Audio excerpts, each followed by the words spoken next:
Hi guys, German Prepper here. A great war kindles in Europe's east while most go about their lives blissfully unaware of the enormous threat to our world growing day by day. As preppers, we refuse to ignore what is before us and instead choose to stay informed and face events with eyes open.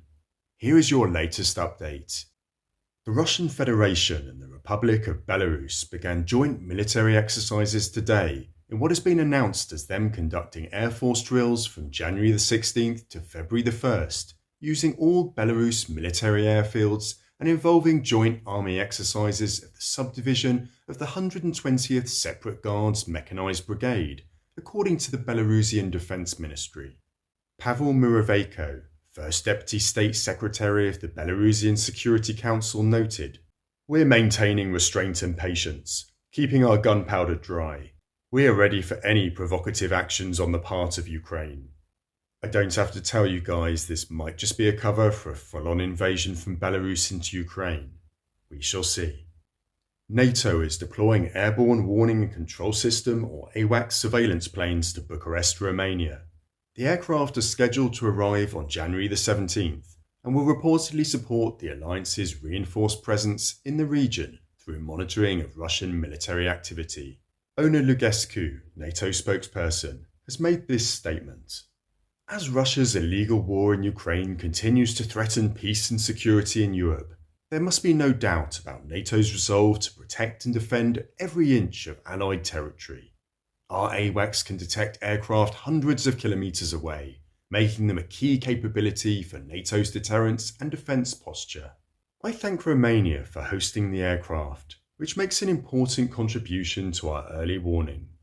Polish President Andrzej Duda has announced at a conference in Lviv, Ukraine, that Poland will send a company of German-made Leopard main battle tanks to Ukraine. Here is his statement. "A company of Leopard tanks will be transferred as part of the creation of a coalition, but for this it is necessary to fulfill a whole set of formal requirements, approvals and so on. However, first of all, we want it to be an international coalition." According to the structure of the Polish army, guys, a tank company consists of 14 tanks. The United Kingdom government has announced it is to provide Ukraine with a squadron of 14 Challenger 2 tanks that will go into the country in the coming weeks, and around 30 self-propelled AS-90 guns that are to follow, according to the British Prime Minister's office. Oleksandra Kubrikov, Vice Prime Minister for Restoration of Ukraine, has reported on the deteriorating humanitarian situation in the country as the conflict continues. More than 2.4 million Ukrainians live in damaged or ruined property as of the autumn of 2022. More than 316,000 Ukrainians have already submitted applications for compensation via DIA, Digital Government Service, and this is far from a full list of those affected. It is updated every day. Citizens will receive a clear and understandable algorithm of actions to receive compensation.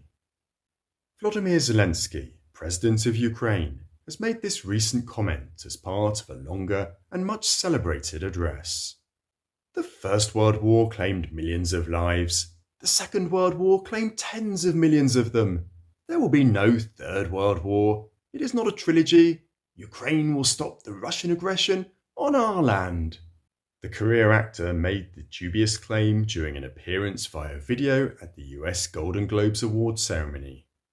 Major General Apni Alaudinov, Russian Federation statesman and military leader, commander of the Chechen Akhmat Spetsnaz, which is fighting in Ukraine, spoken on Russian state television and made the following alarming claim. "We are in a World War III situation and have been for a long time.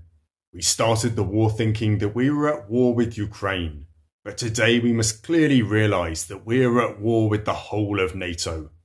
Open conflict is being waged because all this equipment that is coming to us is coming with the personnel of those states that are supplying these weapons.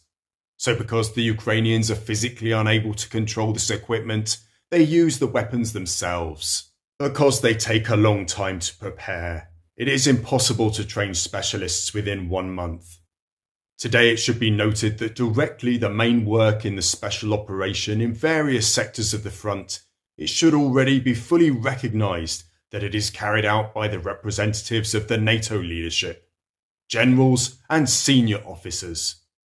An incendiary claim there, guys, but if we consider it for a moment, then it is hard to argue against. There clearly are NATO patched and unpatched troops on the ground in Ukraine, delivering, training and advising on the usage of all the advanced vehicles and systems being sent from NATO countries.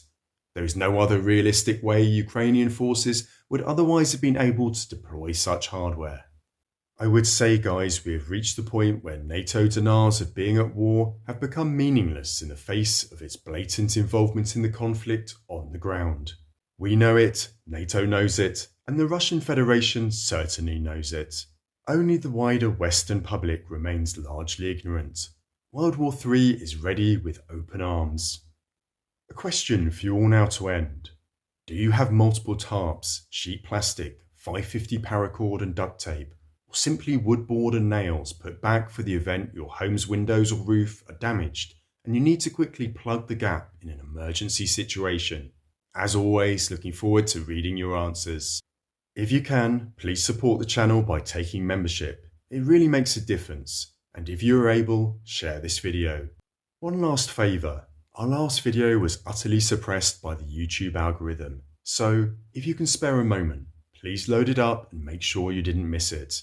Thanks to all those who have seen it. Keep prepping, guys.